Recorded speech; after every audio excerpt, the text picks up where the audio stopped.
ik heb nog nooit eentje in mijn mond vastgehouden. Ik hou mijn tong in de poelen vast. Aan de eerste plek daarom mij gezegd, dat kan niet meer zeggen hoe ik mijn kanker in mijn kamer gekregen heb. Wat zij kan nou komen, wat ik even eerst party van ik het 7 doktersraad met die professor maak het 7. Ja, ik in zijn eigen afdeling gaan. Maar zij kan ook van mij zeggen, zij kan niet van mij, zij is in mij leren wat bij jou geleerd heeft.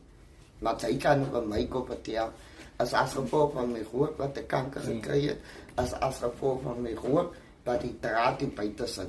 Maar met die eerste resultaten, dat was net één keer toen ik uitkom.